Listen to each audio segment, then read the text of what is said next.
Welcome back to Overtime. We are 5 days away from the Trump inauguration, and business leaders are planning for a very different environment. A new survey from global consulting firm AlixPartners says CEOs are predicting major business shifts in 2025, including adjustments from tariffs, U.S.-China relations, and the growing cyber and data privacy threats.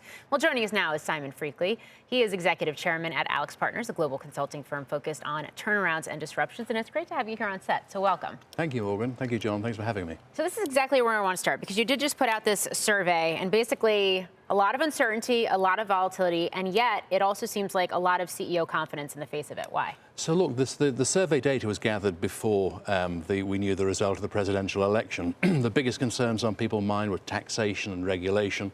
We ran a mini survey of 500 executives after we knew the result.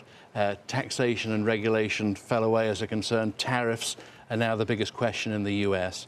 But the biggest takeaway from our sixth survey, 3,200 executives in the major economies of the world, is they're getting more confident in their ability to capitalize on the opportunities coming out of these multiple disruptions rather than feeling overwhelmed by them, which they were a few years ago. And I do want to get into some of those disruptions and what that looks like and what that means, especially, in the face of AI and these new technologies and innovations. But first, just one more question, because tariffs are very much, and trade policy is very much in focus for C-suite, for the markets, and investors as well. I was just at the ICR conference earlier this week, and one of the takeaways for me was that some of the executives of consumer-facing companies there were making the case that they've already been moving some of their supply chain away from China, given what we've seen with tariffs, given what we've seen with pandemic over the last couple of years. So maybe it's a different dynamic and maybe perhaps not so disruptive depending on your company and your industry this time around. Morgan, I think that's absolutely right. I think coming out of the pandemic, people realized they needed supply chain strategies that were just in case, not just in time. So I think they developed second and third options in supply chain. But I think particularly with tariffs in mind, coming into a Trump presidency, people anticipated this could be a problem. They started to stockpile certain things. They started to find different routes to get critical supplies. So I think people are somewhat ahead of the game. But of course, people just don't know how big a disruption this is going to be. They don't know what the impact on their business is going to be. And they're trying every strategy they can to mitigate it once they know exactly what it is. You're talking to global CEOs. Yes. Are you seeing much difference depending on where that CEO is based, where that CEO's largest customer base is? Yeah, absolutely, John. So what we're seeing in the US, that over six sets of disruption surveys, the disruption in the US seen through the eyes of US CEOs is seen to be about the same as it has been for the last couple of years.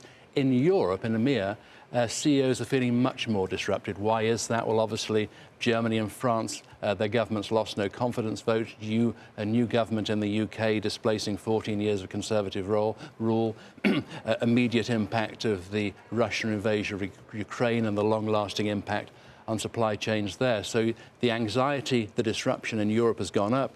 In the US, it's stayed the same. Interestingly, in Asia, it's gone down. And so it's not a one-size-fits-all. Is that unusual to see the level of difference between, say, the U.S. and Europe that you're seeing now? It is a little unusual, but I think seen through a geopolitical lens, maybe it's not counterintuitive. I think there's been so much political dislocation in Europe. That anxiety is playing out in the corporate sector. There hasn't been the same growth, of course, in Europe over the last few years as there has been in the US, so there isn't quite the same confidence or the same momentum. But it was surprising to us that it was so pronounced.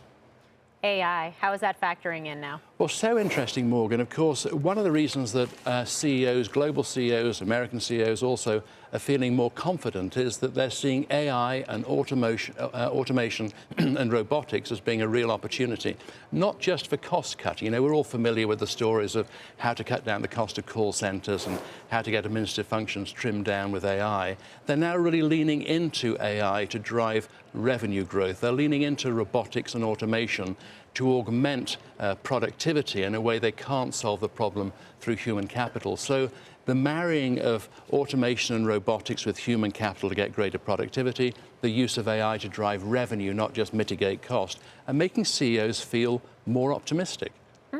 Simon Freakley, thank you for being here on set of AlixPartners. Thank you very much. Great to have you.